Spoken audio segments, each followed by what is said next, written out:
Get some!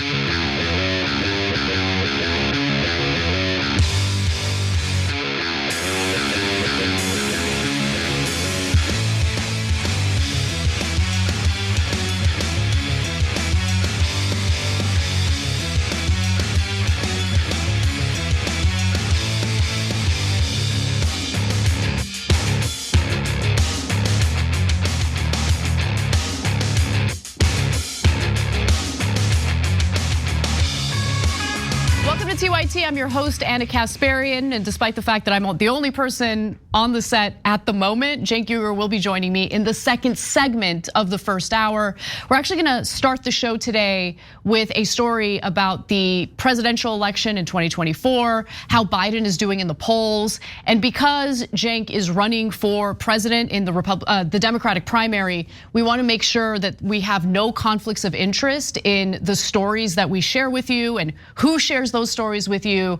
So any story having to do with Joe Biden, we've decided to have Cenk sit out those segments to maintain the integrity and the credibility of the show. But Cenk will be coming in the second segment to help us cover the news of the day, including updates on the war in Gaza. But before we get to that, I did want to share this pretty devastating news for Biden in regard to key battleground states, key swing states that he would need to win in order to win the presidential election. So without further ado, here are the details. The New York Times and Siena College, it shows that Donald Trump is leading in Nevada, Georgia, Arizona, and Michigan, tight races in Pennsylvania and Wisconsin. How worried are you about the president's re-election campaign? I was concerned before these polls, and I'm concerned now. You just heard from a prominent Democrat in Congress who is concerned about the chances of President Joe Biden winning re-election, and he should have been concerned for quite some time already. However, a startling new poll shows Trump is in fact leading Biden in 5 key battleground states for the 2024 presidential election. Now, even some of the hardcore establishment Democrats are starting to come out in the public and vocalize their concerns, as you just heard. And we'll get back to that in just a moment. But first, why don't we get to the details of this new New York Times Siena College poll, which was published exactly 1 year out of Election Day. So if you take a look at this chart, it'll show you exactly what we're talking about here. So Trump leads Biden 52% to 41% in Nevada, 49% to 43% in Georgia, 49% to 44% in Arizona, 48% to Biden's 43% in Michigan, and 48% to Biden's 44% in Pennsylvania, which is within the margin of error, but that is the only state within the margin of error. Then you have Wisconsin, the only battleground state where Biden is polling higher at 47% to Trump's 44%. And that's also actually well within the margin of error, which is concerning. So the sampling error is between 4.4 and 4.8 points. And if Trump were to win by the margins that are represented in the surveys published just this past Sunday, what you just saw, he would get more than 300 electoral college votes and easily win the presidential election. According to CNN, across these 6 battleground states, registered voters give Biden low job approval marks, 38% approve, with just 19% describing the economy as excellent or good. At the same time, only 42% in these states rate Trump favorably, similar to Biden's 41% favorability rating. Now, registered voters, this poll, of course, has to do with likely voters, how they're likely to vote. And I do think it's interesting to see the consistency across these types of polls, which show that Biden's low favorability really ties into how Americans feel about the economy. They think about inflation, they think about gas prices. They don't think about what impacts gas prices or the fact that Biden actually has very little impact on keeping gas prices low. It really has to do with oil production in the OPEC plus cartel. But aside from that, a lot of Americans are struggling economically. And I do think that Biden has had a number of missteps, including the urgency in which he addressed the American people and demanded $106 billion in war funding for other countries when he knows full well that the American people, working class citizens, are struggling right now. At the same time, you have a very real migrant crisis, which maybe for the first time isn't just impacting border towns, it's also impacting a lot of these, Democratic strongholds in these big blue cities.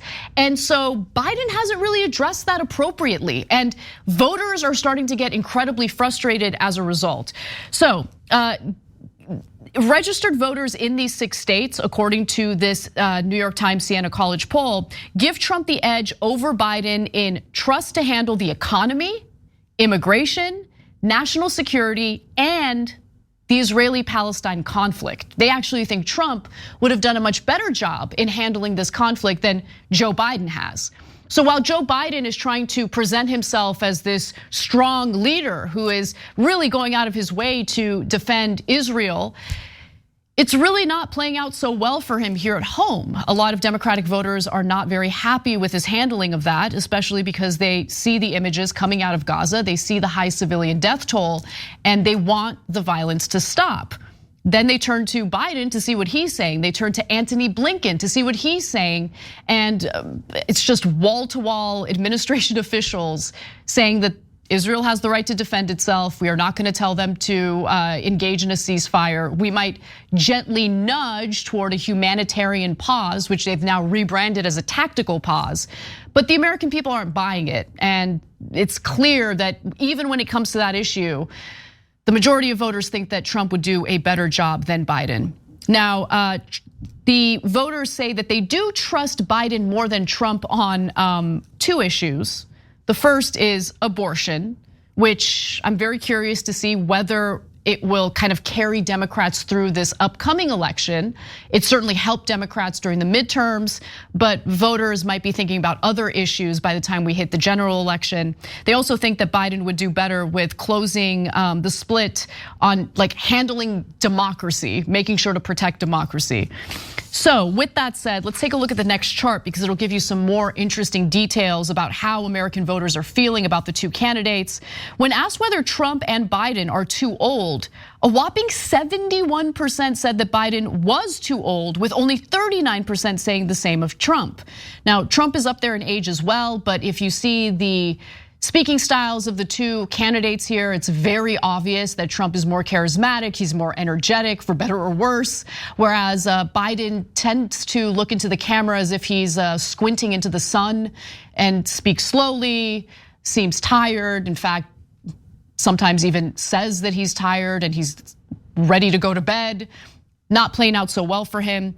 66% said that Biden doesn't have the mental sharpness needed to be president, compared to 44% who said the same of Trump. And 55% said Trump does not have the temperament to be president, while 51% said the same of Biden. And honestly, that tracks. That Trump tends to get fiery, salty, angry. He tends to throw tantrums. Biden seems calm, but also incredibly sleepy. Now, Biden's margin of support among non-white voters under the age of 45 has actually plummeted. And this is the most damning result, in my opinion, from the poll, because remember, Biden barely won in some of those battleground states in 2020, and it was the young vote that turned up to save Biden.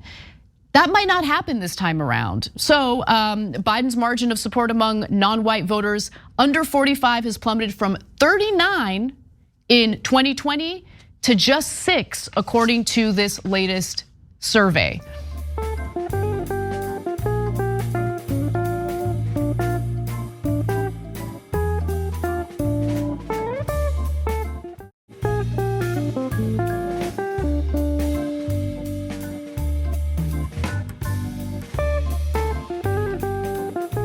But But most concerning of all is his shedding of support among those young voters. So voters under 30 said they trusted Trump more on the economy by an extraordinary 28 percentage point margin after years of inflation and now high interest rates that have made mortgages far less affordable. So the lack of concern about the housing crisis, the lack of solutions for that very real problem that is crushing Americans across the board and certainly crushing young Americans who are getting ready to start families, they want to buy a home, they really want to get their lives going. The fact that they can't turn to the Democratic Party to help them on those issues or even propose some good solutions for that issue is starting to hurt the Democratic Party, and namely Joe Biden, according to this survey. Less than 1% of poll respondents under 30 rated the current economy as excellent, including 0 poll respondents in that age group in 3 states, Arizona, Nevada, and Wisconsin. And look, it's not just the New York Times Siena College poll that is just full of this damning information, damning results for Joe Biden and his chances of winning re-election. So there was also a CBS News poll over the weekend that found that Trump is ahead of Biden nationally, 51% to Biden's 48%. Now keep in mind it's within the margin of error, but nonetheless, I mean, this is not a good sign for Biden, clearly. We keep seeing poll after poll that indicates that Biden is either neck and neck with Donald Trump or Donald Trump has a slight edge. And look, to be clear, the margin of error for that CBS poll is 2.6 points. So Trump is leading 51 to 48. So, it's plus or minus, okay? Trump might actually be leading by more than that. We don't know exactly. But at the end of the day, Trump is leading Biden in that poll, even if it's slightly. And when Democrats were asked how they feel about Biden versus Trump and that whole rematch in 2024, here's what they had to say about it. 74% of the respondents said that they feel pretty nervous about it. 72% are frustrated. Only 23% of respondents in the CBS poll said that they felt any excitement over that rematch. And of course, Team Biden is trying to play down the seriousness of these polls. They noted that a poll predicted that former President Barack Obama would lose a year before the 2012 presidential election took place. And that was when Obama was running for re-election up against Republican Mitt Romney. But let's just allow that argument to absorb for a minute, and then consider the fact that when it came to Obama versus Romney, we were talking about a Democratic incumbent who was incredibly charismatic, incredibly energetic, incredibly young, and more importantly, someone who was smart enough to revert back to his hope and change talking points that got him elected in 2008. Obama immediately snapped back to the economic populist rhetoric and messaging. Whereas with Joe Biden, I mean, he's not the charismatic one in this equation. Joe Biden is the individual who appears too old, does not appear sharp, seems incredibly sleepy. Then you have Donald Trump, who again, is very animated, seems energetic, seems charismatic, tends to make audiences laugh. And more importantly, this is, I think, gonna potentially carry Trump over if he does in fact win the Republican nomination. He's got a cult-like following. He has incredibly loyal supporters. Mitt Romney didn't have that. Mitt Romney did not have the charisma. So it's easier to dismiss some of the polling that came out prior to the 2012 presidential election. I think the consistency of the polls that we've been seeing in regard to the Trump-Biden rematch shows that Biden is in fact in a lot of trouble, but he remains undeterred. He wants to run for re-election. And anyone who is considering entering the race is ignored, even if it's an establishment Democrats, that individual is completely ignored. The Democratic establishment refuses to have any debates. And what they're doing right now is playing with fire. You have them constantly fear-mongering about the kind of threat that Donald Trump poses, but their actions speak louder than words. If they genuinely think that Donald Trump is a threat to the country, is a threat to the democracy, well, then they would act like it and they would want to run the best possible candidate. That is not what they're doing. They want Biden to run for re-election regardless of how harmful it'll be at the chances of a Democrat controlling the executive branch after 2024. Now, a Biden campaign spokesperson, Kevin Munoz, said this in a statement: coming off those historic midterms, President Biden's campaign is hard at work reaching and mobilizing our diverse winning coalition of voters 1 year out on the choice between our winning popular agenda, I don't know about that, and MAGA Republicans' unpopular extremism. Will win in 2024 by putting our heads down and doing the work, not by fretting about a poll.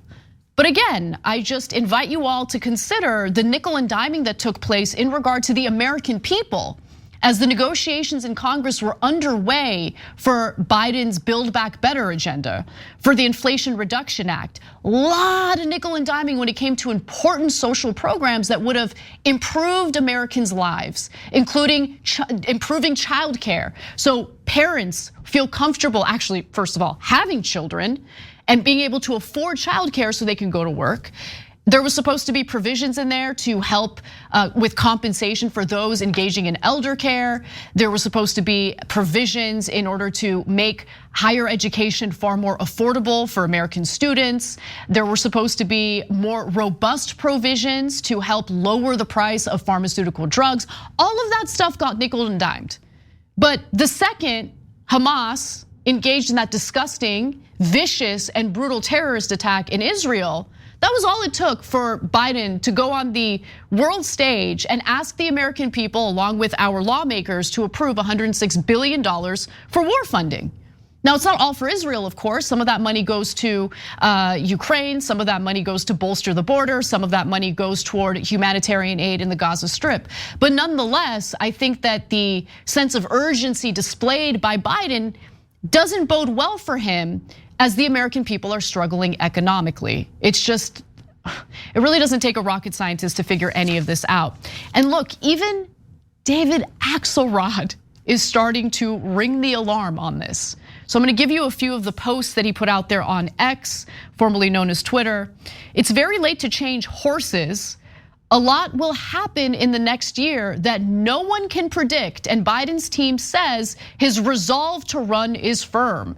He's defied conventional wisdom before, but this will send tremors of doubt through the party, not bedwetting, but legitimate concern. I think he's right about that. He continues to say that the greatest concern is that his biggest liability is the one thing he can't change. Among all the unpredictables, there is one thing that is sure.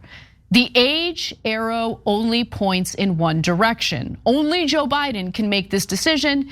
If he continues to run, he will be the nominee of the Democratic Party. What he needs to decide is whether that is wise, whether it's in his best interest or the country's.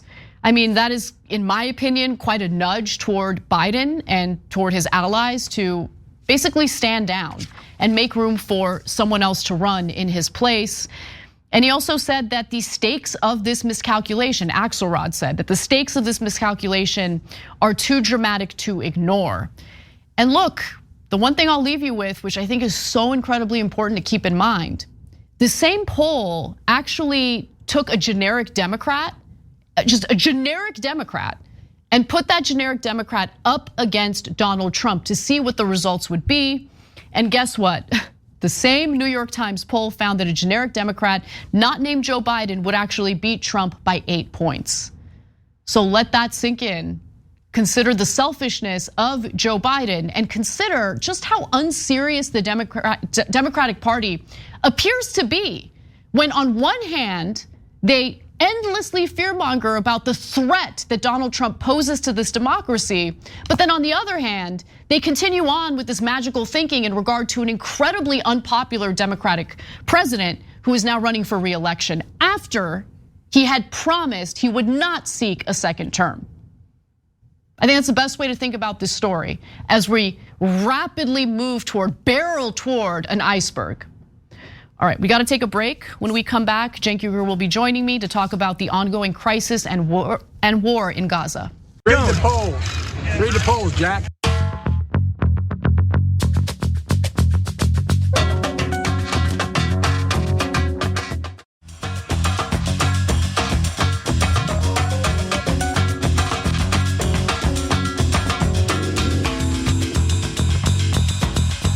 All right, back on the Young Turks, Cenk, Uygur, Anna Kasparian with you guys. I think Anna read the comments for all the wonderful people. Stephen Lang and EQ Taku. Yeah. They just joined. You guys are awesome and American heroes. And thank you, Chris Birch, for the memberships that you gifted. Anna, take it away.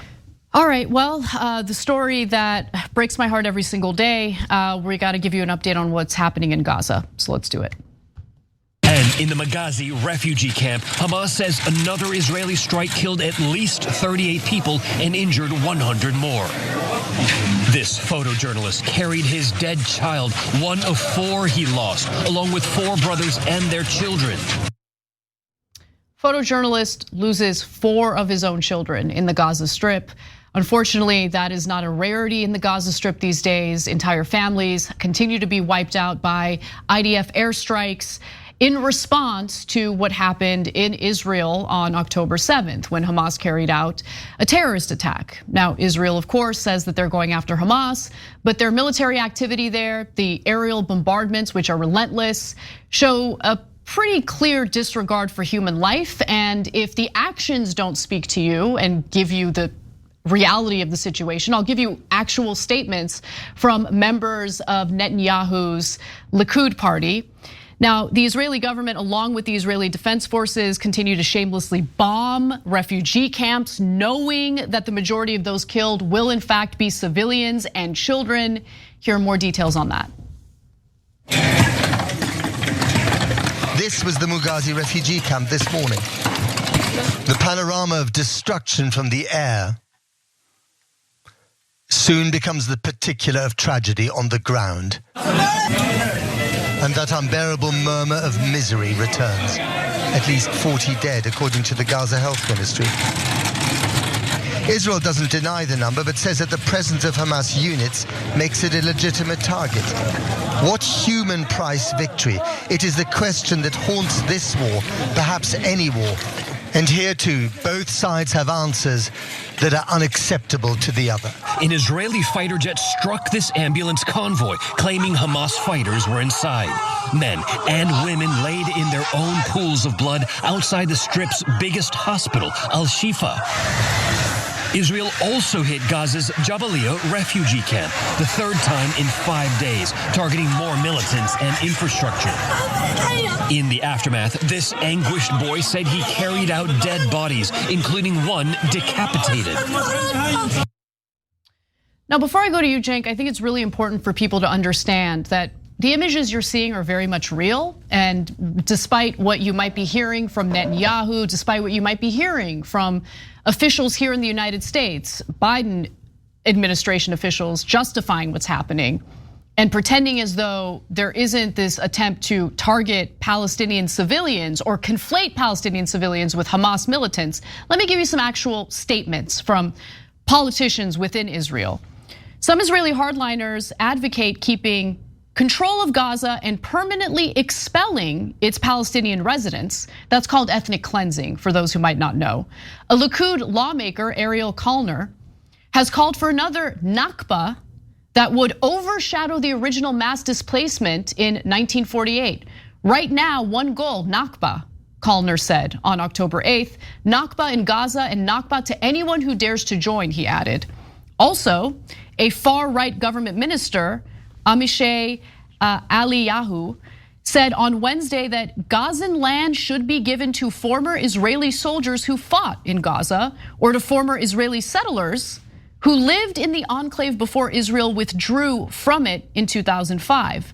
Then on Sunday, he said that Israel should consider dropping a nuclear bomb on Gaza, an idea that drew condemnation from Netanyahu and other members of the government. Netanyahu has decided to suspend him over that because he appeared to say the quiet parts too loudly. And finally, in a statement, the UN chiefs said in a joint statement that an entire population is besieged and under attack, denied access to the essentials for survival, bombed in their homes, shelters, hospitals, and places of worship. This is unacceptable. We need an immediate humanitarian ceasefire. It's been 30 days. Enough is enough. This must stop. There were 18 UN signatories on that letter. Netanyahu refuses a ceasefire. He barely wants to engage in tactical or humanitarian pauses in order to get humanitarian aid into the Strip, because it's not about saving human lives, innocent human lives. It's about getting your pound of flesh, and it's about brutalizing these people while simultaneously conflating them with Hamas. That is what's happening. Yeah, we should cut off all funding to Israel. 1,000%. It's not even close. So the extra $14 billion, I mean, anyone with a conscience would vote no. That's easy. The current billions of dollars that we send to Israel, they get the most aid out of anyone, even though they're a very healthy economy. One of the largest economies in the world, one of the largest militaries in the world, certainly one of the most capable, if not largest in terms of manpower. And I don't know why America is funding them in the first place. For what? They're our big ally to do what? To set the whole world on fire and have 1.6 billion Muslims furious at America so that we can drop bombs that say made in the USA on innocent civilians and have them hate us forever and ever and ever? How does that help America? How's this big ally helping us? I just don't get it. Oh, they're a big democracy. No, they're not. They're a democracy within Israel, but they occupy millions of Palestinians and give them no rights at all. It's a brutal occupation that it seems to have no end at all. How is that a democracy? Imagine if any other country was like, oh, we have a democracy. Oh, yeah, we keep millions of people prisoners. You know, they're not allowed to go anywhere. They're not, and at any time we could cut off their water, power, and drop bombs on their heads. But we are a democracy. No, you're not. You're not even close. As long as you're occupying the Palestinians, you don't get to call yourself a democracy. It's like China saying they're a democracy. It's absurd. It's totally absurd. So China's a little bit different case, but you get the point. I say that because the Chinese are, of course, got concentration camps for the Uyghurs, and they said, what? Oh, I'm allowed to do concentration camps. No, you're not. You certainly can't do that and call yourself a democracy. If you're upset at the words that I just used, you can call the open air prisons that are the occupation any words you like. Doesn't matter. It is deeply immoral. It is not right in any way, and I don't want a single American dollar going over there. That's my money, that's your money, that's taxpayer money going to kill innocent civilians? Are we insane? I mean, look at the lunatic words coming out of the mouths of the right-wing government of Israel. All these right-wing members going, oh yeah, let's just kill them all. Let's just do ethnic cleansing, let's do genocide. Nakba means catastrophe. That's what happened in 1948. Palestinians were displaced. And now they're saying, yeah, let's do it on purpose. Before we were pretending we didn't do it. Now I like that we're doing it. Let's celebrate that we're doing it. And let's drive these people out and kill as many civilians as possible. Don't pretend that Israel is not purposely killing civilians. You can't say, I killed 13 Hamas members and 10,000 civilians. Imagine if Hamas did that. Oh, by the way, Hamas killed a lot more Israeli soldiers. And they also killed tons of civilians, right? But they have a better ratio than Israel does. Israel has killed almost no Hamas members and killed 10,000 civilians. When you're 5 times as bad as Hamas, we should not send you a dollar. Yeah, and I want to give you 2 other pieces of information that might convince you of what I think sober-minded individuals are seeing and acknowledging. One of the other things that happened recently, I want to go to the first graphic here. Palestinian health officials said 8 people were killed in an airstrike overnight on Gaza City's Rantisi Cancer Hospital. Israel's military said it was looking into the report. Now, Israel denies that it targets hospitals and refugee camps. Rather, they're targeting Hamas, which uses these structures and their inhabitants as human shields. But let's say we give them that argument that Hamas uses these Palestinian civilians as human shields. Well, you guys pulled the trigger knowing that there are innocent civilians, many of whom are children, many of whom are women, many of whom are innocent civilians right there who are gonna lose their lives once you decide to sign off on that airstrike. The other thing that I thought was fascinating was Israel decided to bomb one of the only water sources for Palestinians near the Jabalia refugee camp. I don't know, were there like Hamas fighters hiding in the water pipes? Is that what the argument's gonna be? And by the way, a Hamas statement called on UN Secretary General Antonio Guterres to form a committee to visit Gaza hospitals to verify Israel's false narrative that Hamas uses these hospitals as sites. Now, they might, I don't know, I don't trust Hamas, I wanna be clear about that. But the fact that Hamas is calling on the UN to send a committee there to prove it, to show what's actually happening on the ground, I think speaks louder than just taking what the IDF says at face value. The civilian death toll is massively high. They have already confirmed on multiple occasions that one of their strategies is to push Palestinians outside of the Gaza Strip into Egypt, whatever remains of Palestinian civilians. And at the same time, you're seeing rage across the Arab world. We're engaging in a military buildup in that region as we speak. And we're already seeing our troops get targeted by rocket fire because of this, because of the rage, because of the anger. This is quickly expanding. I think we're already in a low-grade war with Lebanon, and I'll give you some details on that in just a moment.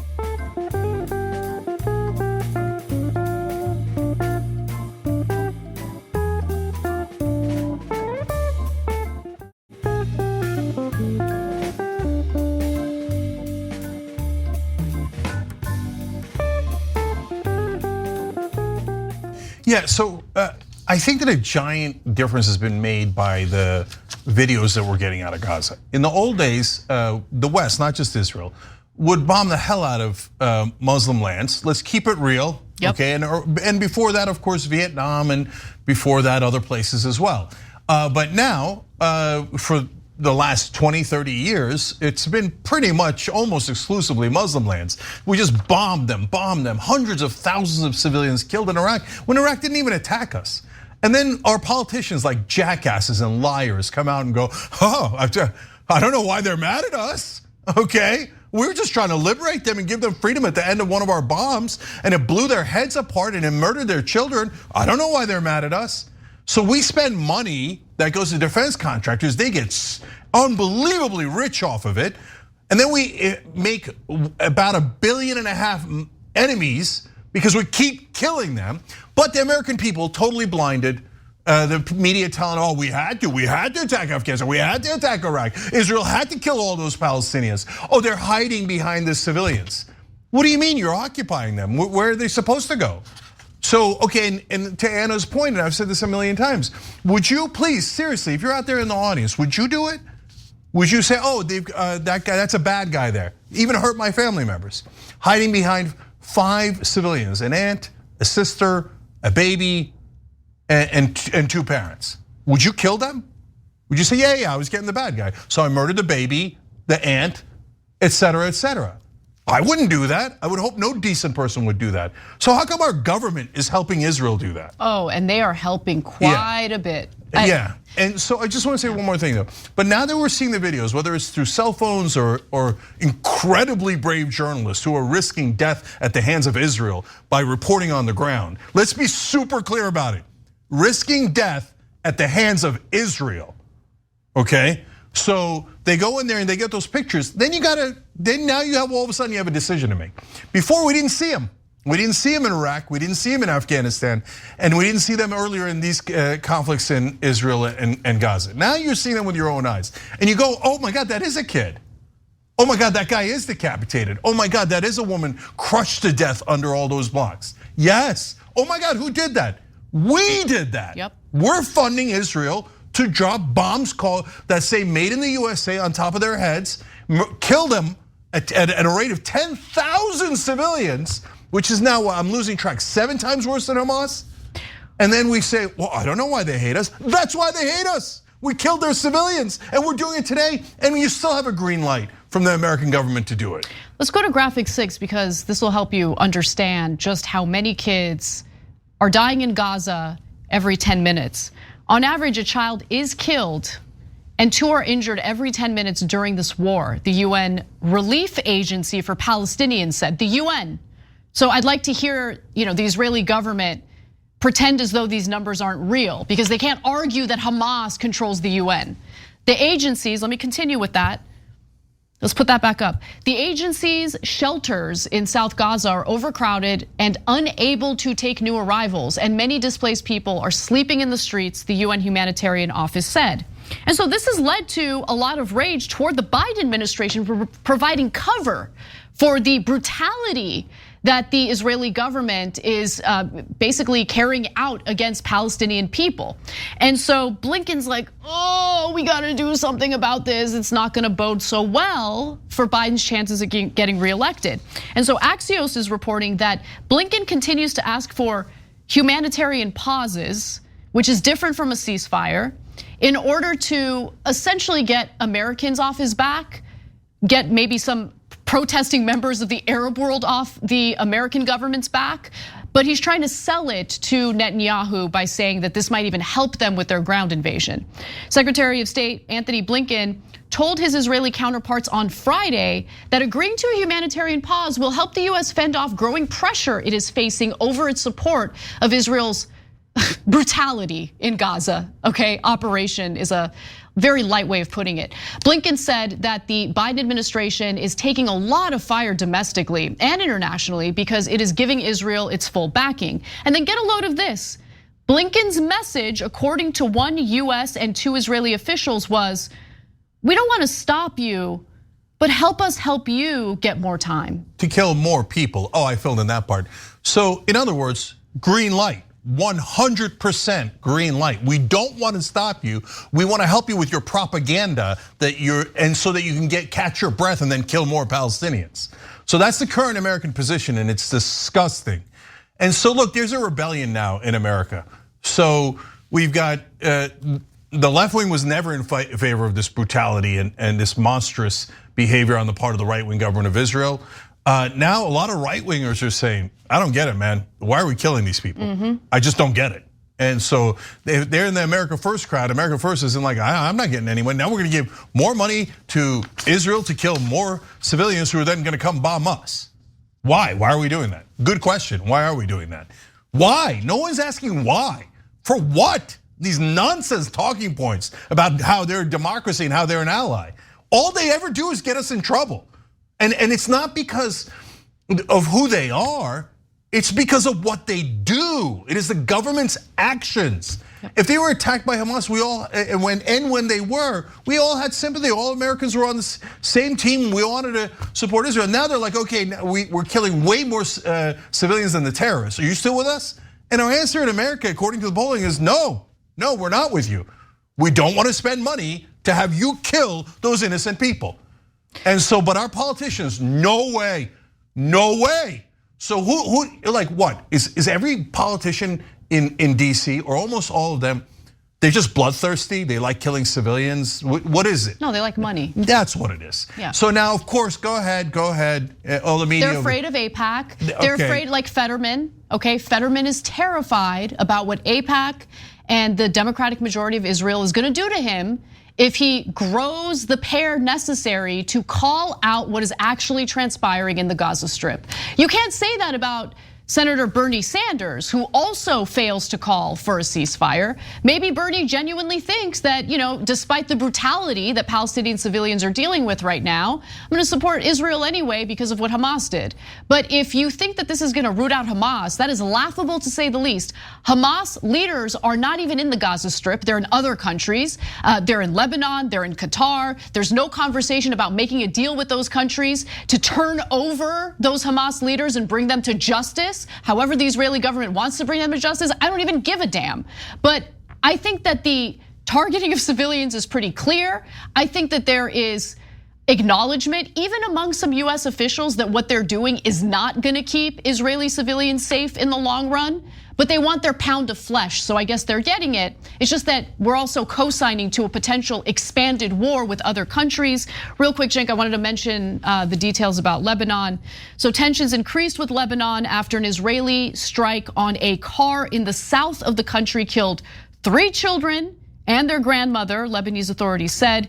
Israel said it hit terrorist targets of Hezbollah in South Lebanon in response to a missile attack against tanks that killed an Israeli citizen.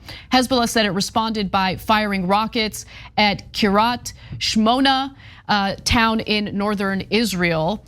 And we are building weapons, like we're amassing weaponry and military presence in that region. In fact, the US military announced something over the weekend. So the US Central Command said on a social media post on Sunday that an Ohio-class submarine was entering its area of responsibility. A picture posted with the announcement appeared to show the sub in the Suez Canal northeast of Cairo. And so this is a sub that has the capability to launch guided missiles. And they say that this is an attempt to deter any potential expansion of the war, but it's also considered provocative for these countries in that region to see an increased and aggressive military presence there.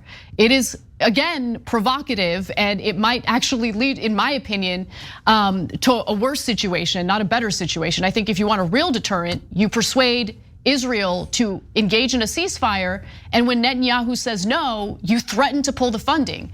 But the US government isn't willing to do that. So we're just sending our boys and girls into harm's way, just like on the hoping that Iran or some other country kills them, so that we have an excuse to attack and start a much larger war.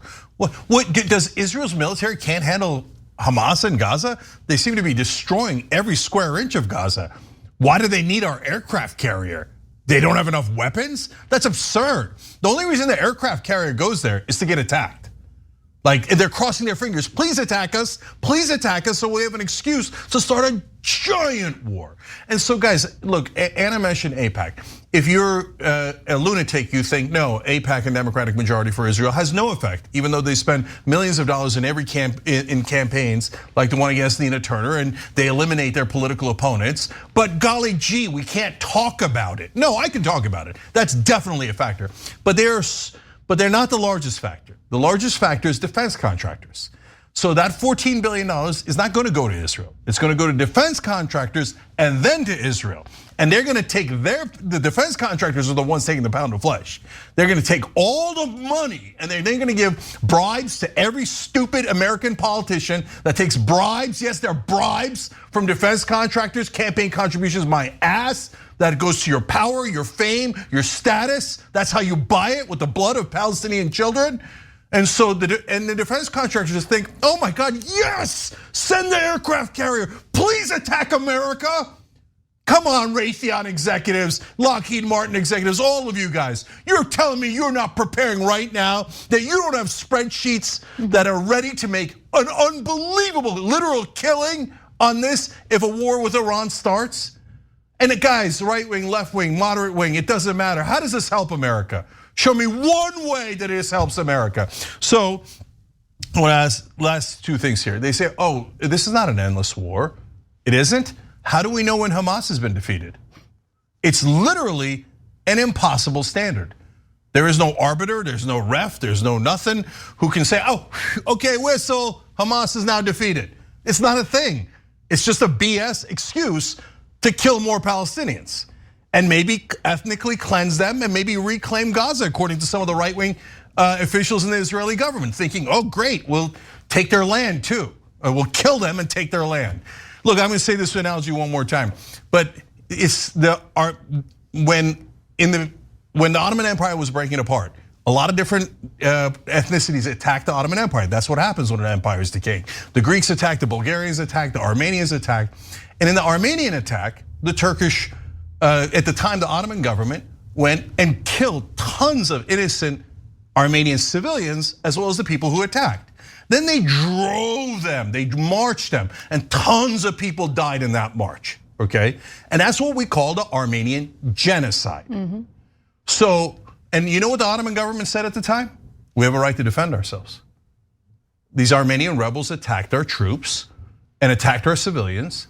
We have a right to defend ourselves. And if America was around on the Ottoman side at the time, they would have been like, what? Let's send money to the Ottomans. They have a right to defend themselves. Let them kill as many civilians as they like.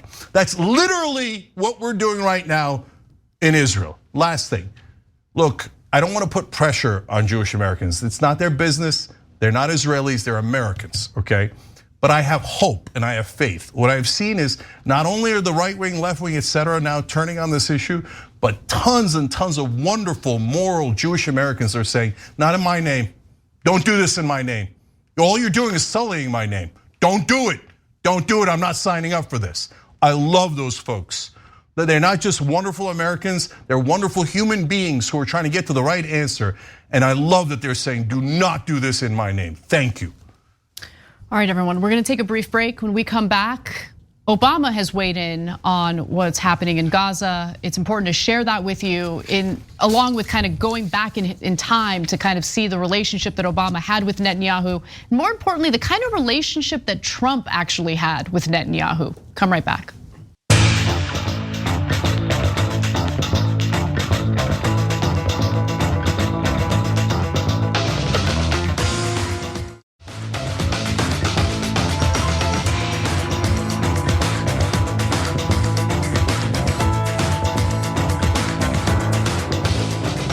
Back on TYT, Cenk and Anna, and Mama Richie with you guys. Thank you for signing up. We appreciate you.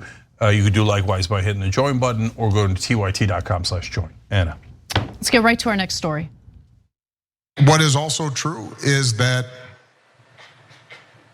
the occupation and what's happening to Palestinians is unbearable. There are people right now who are dying who have nothing to do with what Hamas did. That was former President Barack Obama weighing in on the brutal airstrikes that have been killing innocent civilians in the Gaza Strip, drawing attention to the unbearable deaths of these innocent Palestinians. Now, Obama made these statements during an appearance on Pod Save America. Here's more of what he had to say. What Hamas did was horrific, and there's no justification for it. And what is also true is that the occupation and what's happening to Palestinians is unbearable. If you want to solve the problem, then you have to take in the whole truth. And you then have to admit nobody's hands are clean, that all of us are complicit to some degree. I look at this and I think back, what could I have done during my presidency to move this forward as hard as I tried? I've got the scars to prove it. But there's a part of me that's still saying, well, was there something else I could have done? That's the conversation we should be having. Not just looking backwards, but looking forward. Now, typically when a former president comes out and says something that seems provocative or courageous, I'll be critical of them because it's like, hey, where was that courageous attitude when you were in charge? But to be fair to Obama, he actually had a notoriously frosty relationship with Israeli Prime Minister Benjamin Netanyahu because he was one of the few presidents American presidents who was willing to demand that Netanyahu pump the brakes when it came to illegal settlements and when it came to any brutality toward Palestinian civilians. And he also bumped heads quite a bit with Netanyahu when he secured the Iran nuclear deal, which I'll give you more details about in just a moment. Netanyahu did not want an Iran nuclear deal. Netanyahu has always been thirsty for war with Iran, and of course not to fight that war with just the IDF, but to pressure the United States to involve its own military in that war. So here's a video just kind of summarizing some of the issues they had when Obama was in charge. Analysts say President Obama and Israeli Prime Minister Benjamin Netanyahu despise each other. There's a fundamental sense of mistrust. Former State Department insider Aaron David Miller calls the relationship the most dysfunctional ever. Each side thinking the other is ignoring their interests. I think the president looks at Netanyahu. He doesn't feel that there's much respect for American interests. And the prime minister looks at the president and considers him bloodless and insensitive when it comes to really understanding Israeli needs. Remember that supposed to be private exchange between the then French president and Obama in 2011. Sarkozy saying, "I cannot bear Netanyahu. He's a liar." Obama responding, "But I have to deal with him even more often than you." But look, it wasn't just Obama who had deep issues with Netanyahu. So did Donald Trump. You've probably heard that Donald Trump and Benjamin Netanyahu, or Bibi as he's called, were best buds, that it was a bromance. Well, turns out that's bull. By the end of his presidency, Donald Trump couldn't stand Netanyahu. He thought Netanyahu was disloyal and ungrateful for everything he had done for him. By the time I talked to Trump in April 2021, he was over Bibi. I haven't spoken to him since, right? I didn't talk to him. That's right. Donald Trump said F him when it came to Benjamin Netanyahu. And one more clip that's really important, because Trump disclosed that he did not believe that Netanyahu was ever really serious about pursuing peace. Let's watch. What a lot of people don't know is that actually in the first year of his presidency, and Trump told me this, his relationship with Palestinian President Mahmoud Abbas was very, very good. And it was almost like a father. I mean, he was so nice. Couldn't have been nicer. Now, the world and me, before I met with both of them, I thought it was the exact opposite. I thought the Palestinians were impossible, and the Israelis would do anything to make peace and a deal. I found that not to be true. And I find it very interesting and actually kind of surprising that, like Obama and Bill Clinton, Trump also came to the conclusion that Bibi was not sincere about wanting peace with the Palestinians. I think he just tapped us along. They just tap, tap, tap. I don't think Bibi ever wanted to make peace. I think Trump was right about that. I think Obama was right about Netanyahu's lack of concern with establishing a more peaceful environment between Palestinians and Israelis in that region. Yeah, almost everybody who deals with Netanyahu thinks he's disgusting. One of the most immoral liars that the world has seen in a long time. So it's such a, look, as a lot of our world leaders are a scar upon our nations, like Trump was to America and Dick Cheney was to America, and Bush, and Erdogan, Turkey, Netanyahu, Israel, Putin, Russia. These are all stains on these countries. Is Putin, the bloodthirsty Putin, really a representative of the Russian people? I hope not, and I don't think so at all. Okay, and I don't think Netanyahu is a good representative of the Israeli people. Everyone loathes him for good reason. All he cares about is himself. He has no morality at all, and he's willing to kill as many innocent civilians as any terrorist. Let's be honest about it. Let's be honest about it. So he's now killed what, 7 times as many Palestinian civilians as the leader of Hamas has. So those are facts. We say, oh, oops, it was an accident. It was an accident that I killed 10,000 civilians. No one thinks it's an accident.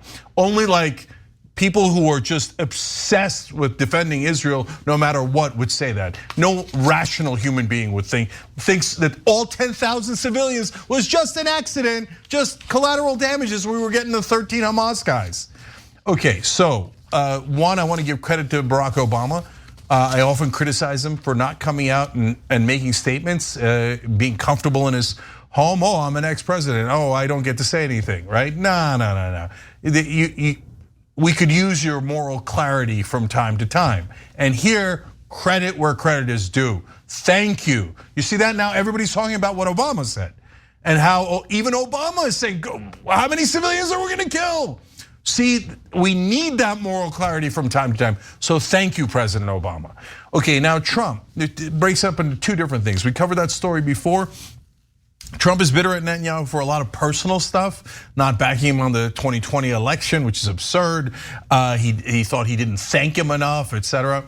And on that one though, that's only half absurd because Trump did everything for Netanyahu. Yes, very true. And he moved our embassy from Tel Aviv to Jerusalem, which Netanyahu wanted. He got out of the Iran peace deal, which Netanyahu wanted. He killed the top Iranian general. Netanyahu was thrilled about that. Trump almost started a war for Netanyahu, and Netanyahu still was like, who cares? Me. Okay, ironically, him and Trump are a good couple that way. They don't care about any other human being other than themselves. But the substantive things that Trump said, that's the second half. Those are very real and very honest. And you heard it for yourself right there. Whether you love Trump or you hate Trump, there's no question that the second half of what he said is absolutely true. Netanyahu has never wanted peace. He profits from war. He profits from death. And he would rather, just like Dick Cheney here in America and on with all these different warmongers in these different countries, they think war and innocent people being murdered is helpful to my political career. So they have no interest in peace. Netanyahu has never wanted peace. He's a monumental liar, and the Israeli people should fire him immediately. And for God's sake, and for Israel's sake, let alone the Palestinians, do peace. Peace right away. Two-state solution instantly. That way the world can heal and the world can finally, wouldn't it be amazing if the world accepted Israel and said, okay, you're not occupying people anymore. You're not imprisoning and oppressing people anymore. Welcome to civilization. And to the nations of the world that have agreed to certain moral rules. And Israel, to this moment, run by right-wingers like Netanyahu, say, no, we demand to oppress Palestinians, I guess, forever, literally forever.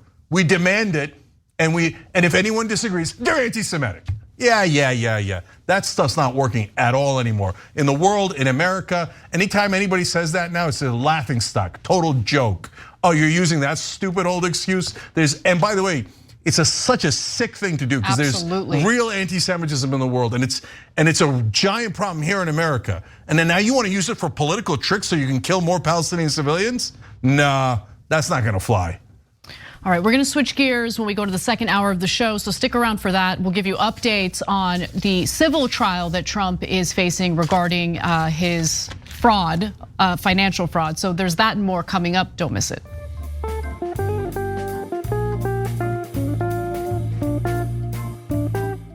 Thanks for listening to the full episode of The Young Turks. Support our work, listen ad-free, access members-only bonus content, and more by subscribing to Apple Podcasts at apple.co/TYT. I'm your host, Cenk Uygur, and I'll see you soon.